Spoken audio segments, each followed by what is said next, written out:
Jadi kula suwun seperti keinginannya Rasulullah sallallahu alaihi wasallam. Terus niki terakhir anna Rasulullah sallallahu alaihi wasallam kana la yanamu hatta yaqra alif lam mim tanzil wa tabarakalladzi biyadil mulku wa qala las antawaf yufaddilani kulla suratin fil Qur'an bisab'ina hasanatan. Jadi di antara kelebihannya surat Tabarak adalah mengungguli umumnya surat dengan kelas 70 kali derajat. Jadi keunggulannya surat Tabarak itu bisab'ina darajah di bawah surat-surat yang lain. Udah, ini surat Tabarak agak panjang. Tapi alhamdulillah dari semua itu surat Tabarak itu kalah mbek Qul huwallahu ahad. Jadi ini nikmat terbesar kita. Karena enggak perlu Tabarak, saiki porsi ini diturunkan jadi apa? Qul. Makanya banyak tarawih main apa? Qul. Itu bukan cari cepet, itu dalile musalsal ila Rasulillah sallallahu alaihi wasallam. Jadi ada sahabat itu kalau ngimami main kulhu. Di Indonesia masih mendingan kulhunya rakaat kedua ya. Itu enggak sahabat ini rakaat pertama ya kulhu, kedua ya kulhu. Masih mendingan di Indonesia dipakai selingan rakaat kedua. Singkat cerita sahabat yang makmum ini lama-lama mangkel, matur ya Rasulullah, ini orang yang kau pasrai jadi imam itu sering main kulhu. Akhirnya Nabi memanggil, ya fulan, kenapa kamu suka baca kulhu?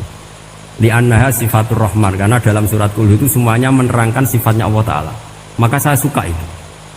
Nabi saat itu juga dapat wahyu, ya Muhammad, kasih tahu orang itu, inni uhibbu, saya suka dia karena dia suka kulhu. Nah, itu aja hafalkan itu. Jadi itu riwayat yang lebih menggembirakan gitu. Jadi tidak usah Tabarak, cukup apa? Dan itu lebih mutawatir. Makanya kalau legenda dunia kiai itu kan ini ada cucunya Sayyidina Ali. Tuh, siapa yang bisa khatam Quran sekian menit? Yang menang Sayyidina Ali ya, karena baca kulhu sampai 3 kali. Yang dianggap takdilul Quran, sudah sama dengan baca Quran. Jadi ini ijazah terakhir, ini jadi porsinya tambah turun. Saya itu suka. Saya itu punya banyak penggemar lah di Jogja, di Jakarta. Memang agama ini harus mudah. Saya itu kalau baca kulhu itu sampai nangis. Nangis saya bukan karena faham atau haru, itu enggak. Sebaik itu Allah. Masa gara-gara hafal kulhu, main kulhu dicintainya? Ya karena memang Allah benar-benar zat yang baik. Makanya saya punya teman itu kurang ajarnya Masya Allah. Kalau tes ditanya rukun Islam berapa, nawaqidul wudhu berapa, muftitatus sholat berapa, semuanya dijawab la ilaha illallah. Terakhir ditulis kafir Pak, sama nyalano iki. Nyalano la ilaha illallah kafir apa enggak? Gurunya bingung kan akhir. Di ek iku la ilaha illallah kok di ek. Akhirnya bocah diceluk, "Cung maksud piye? Mun sampean wani ngek Pak, kafir Pak." Akhirnya sugahno ribet-ribet. Pertanyaan apa tuh? Ma muktilatus sholat ya la ilaha illallah. Nah gitu wudu ya. Tapi jangan tiru dulu. Lah gurune kok pengen kawani kafir. Siapa yang berani ngek la ilaha illallah? Yo ana menes sing boweli. Angin belinge disurati wong tuane.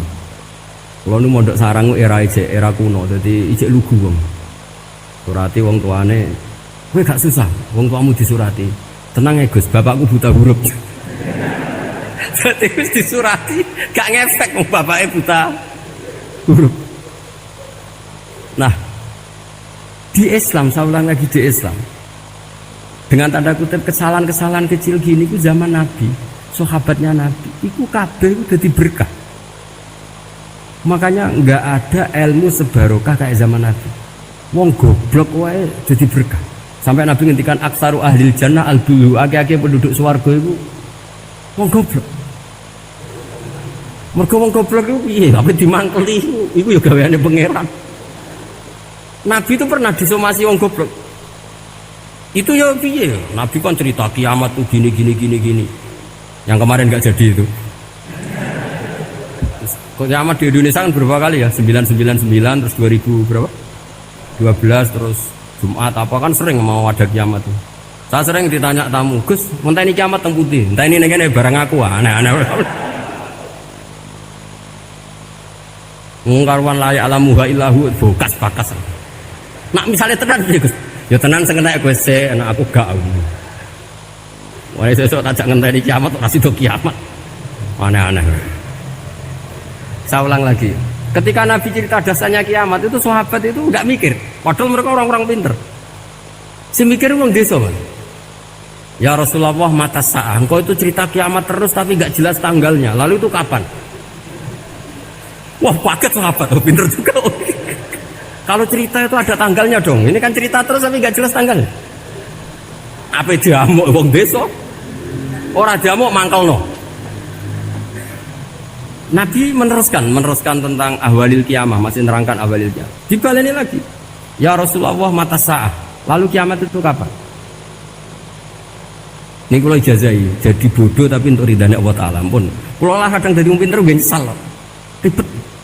Kongkonan ini, kongkon Pak Najib barang ini gara-gara pinter. Padahal kok ya wong bodoh lah mlebu swarga, ribet kan? Direwangi dadi wong alim, sebelum kok wong bodone ya melok mlebu swarga. Wong gelombang kedua itu pengumumannya siapa pencinta Nabi, pencinta wong alim masuk swarga. Yang pertama seleksinya agak ketat, yang kedua itu ya muhibbin mencukup. Jadi sebenarnya swarga ya ketemu ngeras jelas-jelas nih. Wah repot ya. Akhirnya ketika Nabi gak jawab, sahabat itu banyak yang analisis kariha maqala, lam yasma, ada yang bilang lam yasma. Memang Nabi tidak dengar. Ada yang analisis sami'a wa kariha maqala. Sebenarnya Nabi itu dengar tapi gak suka karena pas khutbah di-cut, masih diinterupsi. Karena diulang-ulang lagi akhirnya akhirnya Arabi tadi mengulang-ulang lagi, akhirnya Nabi jawab. Karena Nabi itu orang yang sangat pintar, jawabnya ma'atatalaha. Kamu kok berani tanya kiamat kapan, persiapan kamu apa? Fawawahi ma'atatulaha kabiro sholatin wala siyamin wala kada wa kada walakinni uhibbuka. Itu menang, itu pede. Apa Nabi tanya persiapan saya? Oh kalau sholat saya biasa kok bangga. Wes wong desa biasa kok. Fawawahi ma'atatulaha kabiro sholatin, saya sholatnya biasa, puasa biasa. Maksudnya wajib-wajib tok lah, ndak aneh-aneh. Tapi walakinni uhibbuka, tapi saya ini mencintai engkau. Apa jawabannya Nabi? Almar'u ma'aman ahabba. Dan itu melegenda seluruh dunia, baru kayak Bedui. Jadi semua orang yang hafal hadis almar'u ma'aman ahabba atau anta ma'aman ahabba itu barokatuh hadal Bedui, karena berkahnya orang Bedui. Dan hadis itu mutawatir karena dikatakan Nabi ketika khutbah, orangnya banyak yang hadir banyak. Barokahnya orang Bedui, gak disopan santun. Mukjizatnya Nabi seringnya gara-gara orang Bedui. Nabi khutbah, wis khutbah cerita akhirat, cerita kebaikan. Ya Rasulullah, khutbah mohon bakas akhirat kebaikan. Sekarang itu tidak ada hujan, halakatil amwal. Sekarang harta hilang semua. Hewan-hewan sudah mau mati semua karena apa? Kekeringan. Mohon jenengan rasa bakas niku, pun jaluk udan mawon. Nabi langsung wah langsung udan tuwes. Nak jari ulama lah, Nabi berodok gelos putih udan seminggu nganti akhirnya sapi ini aku gak mati krono kehausan tapi kelentir. Parani nih Nabi, ini ora ngerasa salah paran. Ya Rasulullah, wong kula yo donga udan ben ra mati, saiki mati tenggelam. Mun lereni santai wae. Akhirnya Nabi itu lucu meneh. Allahumma hawalena wala alina Allahumma alal akam wa dzirab terus. Di wong desa. Betapa barokahnya wong desa iki orang tahu. Betapa Rasulullah itu sekali ngendikan alam itu harus tunduk. Jadi min mu'jizati Rasulullah sallallahu alaihi wasallam itu sekali ngendikan alam itu harus ngikuti. Jadi Nabi misalnya ngendikan hujan, itu panitia hujan, malaikat hujan harus nuruti. Nabi ngendikan berhenti juga harus berhenti. Makanya enak jadi Nabi itu. Tapi kamu nggak mungkin, sudah tutup, sudah tidak mungkin. Makanya Nabi itu pernah minta dalam satu maidah, ya fulan saya ambilkan dirok. Dirok itu kaki kambing yang depan, diambilkan. Ambilkan lagi, diambilkan. Ambilkan lagi ya Rasulullah, bukankah kambing hanya punya dirok dua, kaki depan dua? Andaikan kamu bilang iya, maka akan selalu ada dirok selagi aku minta-minta. Karena alam ini akan mengikuti. Jadi Nabi misalnya mau dahar gitu ya, kok Nabi ngendikan ya Jabir, ini jangan kamu entas, yang entas harus saya. Ini cukup untuk makan orang banyak. Nabi sekali ngendikan cukup. Nasi ini punya konstitusi, harus cukup. Karena Nabi ngendikan cukup. Itu hebatnya Nabi. Beliau punya spesial. Alam ini harus nurut sama beliau. Makanya disebut wadhabu wal ghazala yasyadani laka birrisalah. Semuanya itu harus tunduk. Akhirnya syafaat-syafaatnya Nabi itu gara-gara desa-desa. Saya itu pengagum wong Buddha ya, termasuk hadisul Arabi itu. Ada orang desa tanya, ya Rasulullah nanti kalau saya mati itu yang ngisap siapa ya? Allah ya. Wah bagus lah, terus mulai. Barang mulai, abe guya. Nabi iya karpe, dipanggil lagi. Ya Arabi, kenapa kamu tertawa-tawa terus pulang? Ya baguslah kalau yang ngisap Allah. Selama ini hubungan sama Allah saya baik-baik saja. Tapi Nabi muji faqhu hadzal Arabi, wis pinter kowe itu. Terus pernah lagi ada orang Bedui tanya, hal yadhakur rabbu ya Rasulullah, apakah Tuhan itu pernah senyum, pernah tertawa? Naam, kata Nabi, ya pernah. Lan na'dima min rabbin yadhaku khairan. Kalau Tuhan pernah senyum, pernah tertawa, wah orang kalau pernah tertawa itu pasti baik. Ya baguslah, enggak apa-apa.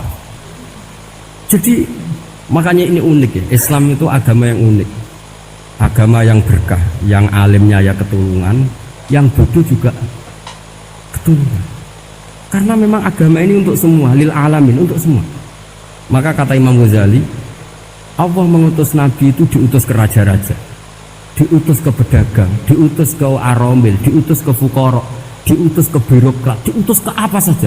Ila jami'i sunufin nas, ila jami'i asnafin nas.